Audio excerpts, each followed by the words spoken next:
तो आज हिंदी का क्लास आपका प्रारंभ होगा। हम आज पढ़ते हिंदी में जो होते हैं राजभाषा के रूप में हिंदी का विकास। राजभाषा के रूप में हिंदी की विकास कैसे हुआ।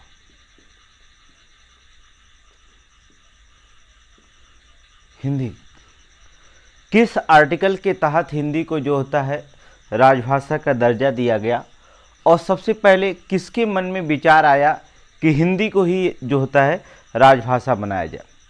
आपको बता दें कि भारत के लिए जो होता है हिंदी भाषा का जो नाम सर्वप्रथम सुझाए थे, जो हिंदी भाषा का नाम जिसने सुझाया था वो महान व्यक्ति पंडित मदन मोहन मालवीय व्यक्ति, पंडित मदन मोहन मालवीय। पंडित मदन मोहन मालवीय ने ही सबसे पहले हिंदी भाषा का नाम जो होता है सुझाया था। उन्होंने कहा कि जो भारत की राजभाषा होनी चाहिए वह हिंदी था। इसके बाद पंडित मदन मोहन मालवीय के बाद इन्होंने क्या कर दिया, हिंदी भाषा का नाम सुझाया, और संविधान सभा के पटल पर जो होता है, संविधान सभा के पटल पर अर्थात संविधान सभा में जाकर के एक ऐसे व्यक्ति थे जिनका नाम था गोपाल स्वामी अयंगर। गोपाल स्वामी अयंगर, इन्होंने संविधान सभा के सामने जो होता है हिंदी को जो होता है राजभाषा की दर्जा देने के लिए जो होता है पटल पर रखा, और संविधान सभा में सभी लोगों ने जो होता है 14 सितंबर की बात है, 14 सितंबर 1949 में हिंदी को क्या कर लिया, संविधान सभा ने स्वीकार कर लिया। 14 सितंबर 1949 को हिंदी को जो होता है अर्थात राजभाषा का दर्जा मिल गया, और राजभाषा की दर्जा जो मिलने के कारण 14 सितंबर को जो होता है, प्रत्येक 14 सितंबर को जो होता है हिंदी दिवस के रूप में हम लोग क्या करने लगे, मनाने लगे, हिंदी दिवस के रूप में मनाने लगे। तो कहने का मतलब था भारत में जो होता है हिंदी भाषा का नाम अगर सुझाने वाले कोई व्यक्ति थे तो वो पंडित मदन मोहन मालवीय जी थे, जिन्होंने पहले जो होता है हिंदी को जो होता है भाषा का नाम सुझाया था। लेकिन संविधान में के पटल पे जो रखने वाले व्यक्ति प्रथम थे वो थे गोपाल स्वामी अयंगर, जिन्होंने संविधान सभा में जा करके जो होता है उन्होंने संविधान सभा के समक्ष जो होता है इसे रखा, और संविधान सभा के सदस्य जो थे वो 14 सितंबर 1949 को जो होते हैं हिंदी को जो होते राजभाषा का दर्जा दे दिया। तभी से लेकर के आज तक 14 सितंबर को जो होता है हम हिंदी दिवस के रूप में क्या करते हैं, मनाते हैं। अब हम किस आर्टिकल, जब राजभाषा अर्थात हिंदी को जो होता है राजभाषा का दर्जा दे दिया गया, तो किस आर्टिकल के तहत जो था अब हिंदी को हम रखेंगे। संविधान सभा के अनुच्छेद हमने क्या कर दिया, जब हिंदी को जो होता है राजभाषा का दर्जा मिल गया तो हमने संविधान सभा में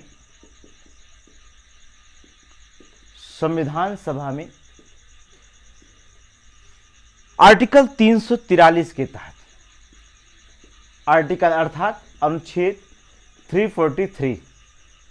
343 के तहत जो होता है राजभाषा जो होता है हिंदी को अपनाया गया।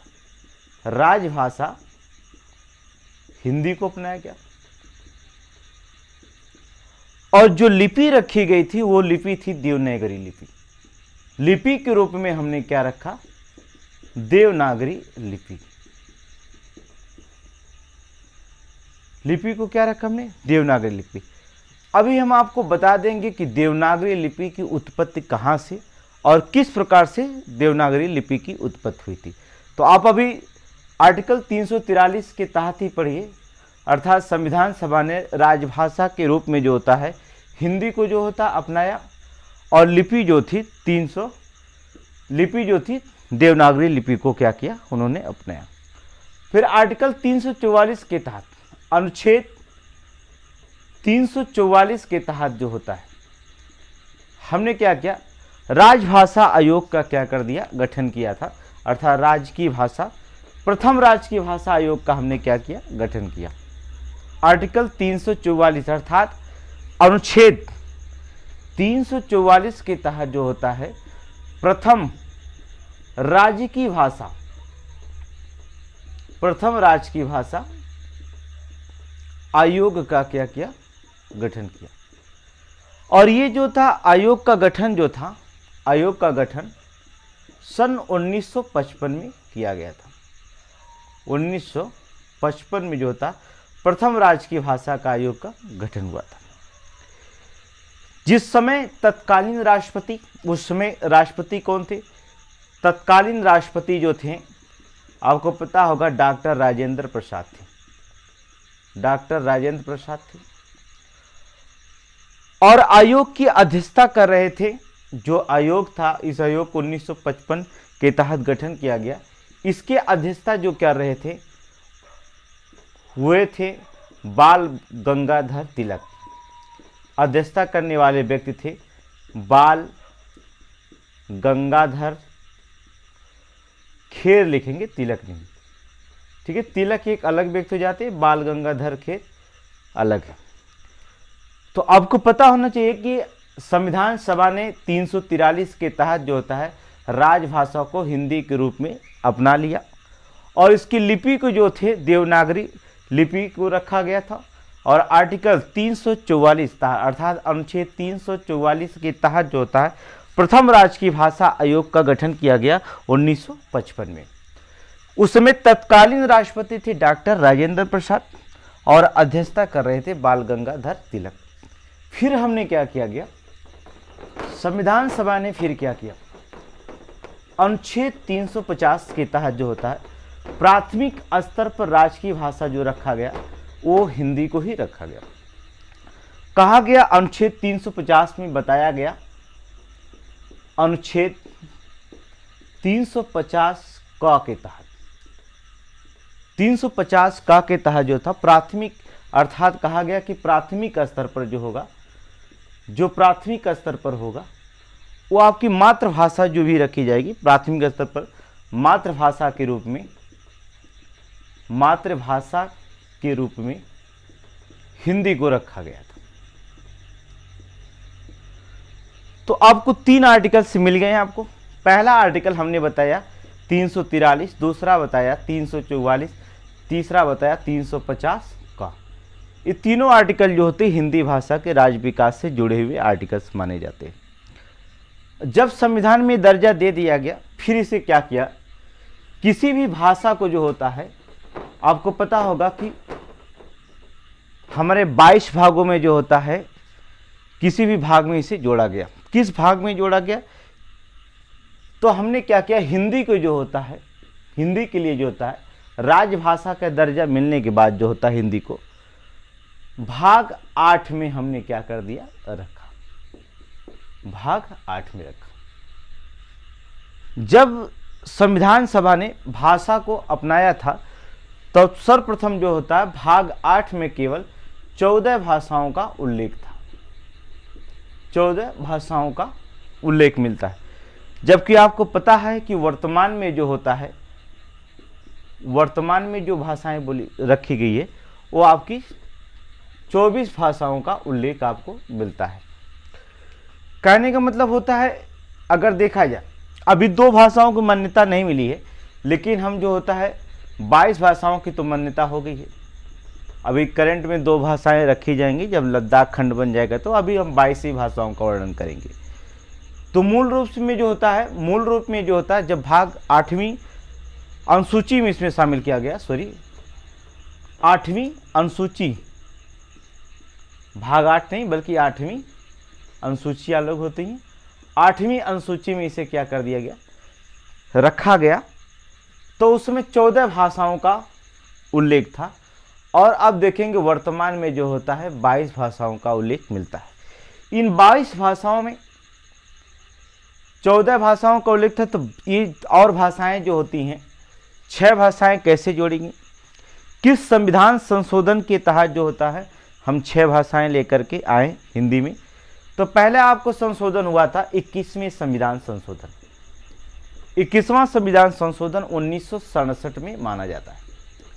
1967 में हुआ था, जिसमें हमने एक भाषा को जोड़ा था जिसका नाम था सिंधी। सिंधी को जो होता है 21वें संविधान संशोधन 1967 के द्वारा जो होता है जोड़ दिया गया। फिर इसके बाद हमने क्या किया, 71वें संविधान संशोधन हुआ।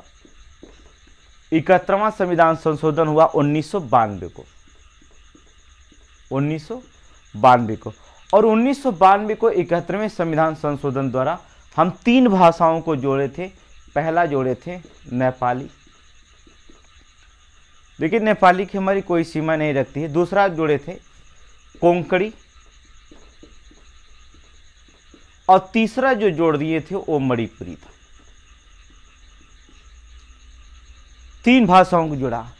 हमने कहा कि 21वां संविधान संशोधन 1967 में जो होता था सिंधी को जोड़ा गया था। 71वें संविधान संशोधन 1992 के तहत जो होता है 3 भाषाओं को जोड़ा गया था, नेपाली, कोंकणी और मणिपुरी। फिर हमने क्या कर दिया, 4 भाषाओं को और जोड़ दिया, अर्थात 92वें संविधान संशोधन 2003 में हुआ था। इसके तहत हमने 4 भाषाओं को और जो रखा था, ठीक है। देखिए कौन को रखे थे, 4 भाषाएं इसमें हमने जोड़ा था। पहला बोडो, डोगरी, मैथिली और संथाली। मैथिली और संथाली। तो देखेंगे 14 भाषा थी, 14 से 22 भाषाएं क्या हुई। हम देखें 4 भाषाएं जो होते यहाँ थे, 3 भाषाएं यहाँ थे, 4 3 7 1 8, 14 8 22 भाषाएं का उल्लेख हमें मिलता है। तो हमने आपको बताया क्या कि हिंदी भाषा को जो होता है 8वीं अनुसूची में हमने क्या किया, रखा, और इसमें 14 भाषाओं का क्या किया, उल्लेख किया था। मूल रूप में जो होता है जब हम इसे 8वीं अनुसूची में रखे तो उस समय 14 भाषाएं थी। इसके बाद जो होता है वर्तमान में हम बताएंगे आपको 22 भाषाओं का जो होता है उल्लेख मिलता है। इन 22 भाषाओं में सिंधी को किस संविधान संशोधन के तहत जोड़ा गया, मोस्ट इंपॉर्टेंट क्वेश्चन यहाँ से बनता है। 21वें संविधान संशोधन 1967 के द्वारा जो होता है सिंधी को जो होता है हम रखे थे, और 71वां संशोधन 1992 के तहत जो होता है 3 भाषाओं का हम उल्लेख करते हैं। पहला जो था नेपाली, दूसरा जो था कोंकणी और तीसरा जो था मणिपुरी। फिर हमने एक संशोधन और किया संविधान में, 92वें संविधान संशोधन 2003 के तहत जो होता है। इन 2003 के तहत जो था 4 भाषाओं का हमने वर्णन किया था। एक हमारा था बोडो, दूसरा था हमारा डोंगरी, और तीसरा था मैथिली, और चौथा था संथाली। कुल मिलाकर के संविधान में वर्तमान में 22 भाषाओं को क्या मिलता है, उल्लेख मिलता है। अब हमने आपको बताया कि हिंदी में देवनागरी लिपि, वर्तमान में जो हिंदी है वो कैसे हिंदी का प्रारूप बना, कहाँ से हिंदी आया, देवनागरी लिपि की उत्पत्ति कैसे हुई। आप देखिए एक नज़र में आपको देवनागरी लिपि की उत्पत्ति कैसे होती है इसे हम आपको बताते हैं।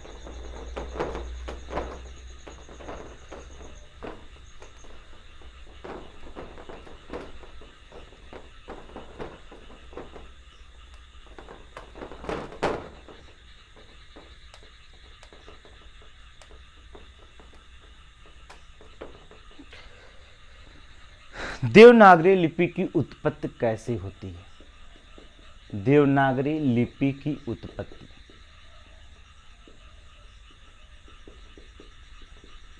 उत्पत्ति के बारे में जानते हैं। पहले जो आई थी वो प्राचीन संस्कृति थी, प्राचीन संस्कृति, या आप कह सकते हैं कि प्राचीन संस्कृति।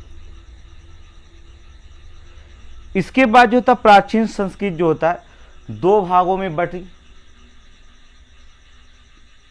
एक तो था लौकिक संस्कृतियां और दूसरी जो थी पहली संस्कृति या पहली प्राकृतिक कह सकते हैं, लौकिक प्राकृतिक। लौकिक संस्कृति, संस्कृत लिखना, संस्कृति नहीं, संस्कृत। दूसरी थी पहली प्राकृतिक या प्रकृति। दो भागों में बटा हुआ था प्राचीन संस्कृत। पहला था लौकिक संस्कृत और दूसरी थी जो पहली प्राकृत। अब हमने देखा कि इन दोनों को जब मिलाया गया तो एक भाषा का जो होता है निर्माण होता है।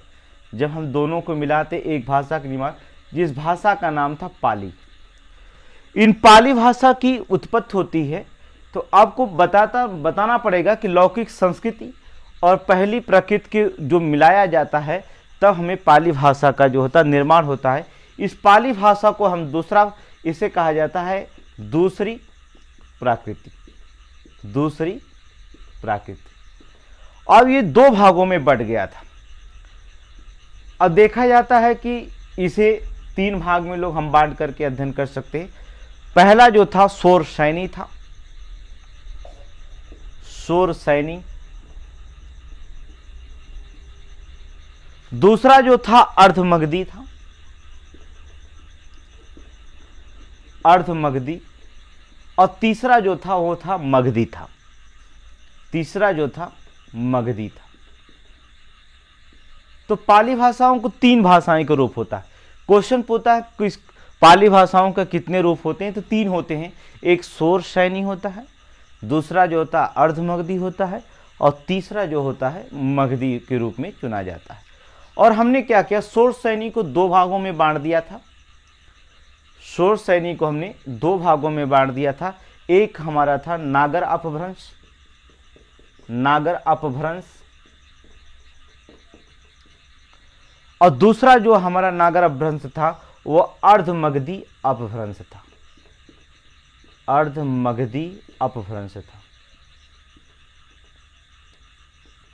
अपभ्रंश था। दो अपभ्रंश थे, एक तो नागर अपभ्रंश था, दूसरा जो था अर्धमगधी अपभ्रंश था। और हमने क्या कर दिया, नागर अपभ्रंश को दो भागों में बांट दिया था। नागर अपभ्रंश को जो था दो भागों में हमने बांट दिया था। एक हमारी थी पश्चिमी हिंदी, दो भागों में बटा हुआ था। एक हमारा था पश्चिमी हिंदी और दूसरा जो तो हमारा पूर्वी हिंदी, पूर्वी हिंदी। पश्चिमी हिंदी और पूर्वी हिंदी। और इन्हीं पश्चिमी हिंदी और पूर्वी हिंदी को जब मिलाया गया तब हमारा जो बना वर्तमान में हिंदी रूप का निर्माण हुआ। वर्तमान में हिंदी का जो होता है निर्माण होता है। तो आपको हम बता दें कि देवनागरी लिपि की उत्पत्ति कैसे हुई। पहले हमने क्या किया, प्राचीन संस्कृति जो थी दो भागों में बांट दिया था। एक लौकिक संस्कृति थी और दूसरा जो थी पहली प्राकृत थी। जब हमने इन दोनों को मिलाया तो हमें एक पाली भाषा का क्या हुआ, निर्माण हुआ, जिसे दूसरी प्राकृत के रूप में जाना जाता है। दूसरी प्राकृत को हमने दो भागों में बांट दिया। एक तो सौर सैनी था, दूसरा अर्धमगधी था, तीसरा जो था मगधी था। सौर सैनी के जो होते दो रूप थे। एक तो आपको हमने बताया कि नागर अपभ्रंश था, दूसरा अर्धमगधी अपभ्रंश था। नागर अपभ्रंश को हमने दो भागों में बांट दिया था। एक पश्चिमी हिंदी था, दूसरा जो था पूर्वी हिंदी था। जब पश्चिमी हिंदी और पूर्वी हिंदी को हम क्या करें, मिलाते हैं, तब जा करके वर्तमान हिंदी का जो होता है निर्माण होता है। अब देखेंगे कि पश्चिमी हिंदी में कौन कौन सी भाषाएं शामिल थी और पूर्वी हिंदी में कौन कौन सी भाषाएं जो थी शामिल थी, और दक्षिणी हिंदी में कौन कौन सी भाषाएं शामिल थीं, और हिंदुस्तानी जो भाषाएं कौन कौन सी थीं। हिंदुस्तानी भाषाओं का कहाँ से कहाँ तक ले ओर्डर मिलता है, किस किस राज्य में मिलता है, इन भाषाओं के बारे में हम जानकारी देते हैं। तो नेक्स्ट वीडियो में आप देखिएगा कि भाषाएं पश्चिमी हिंदी कौन सी हैं, पूर्वी हिंदी कौन सी हैं, और लिपियां कौन कौन सी इसमें रखी गई हैं। ये आपको अगला वीडियो में हम आपको बताते हैं। अभी इतना ही।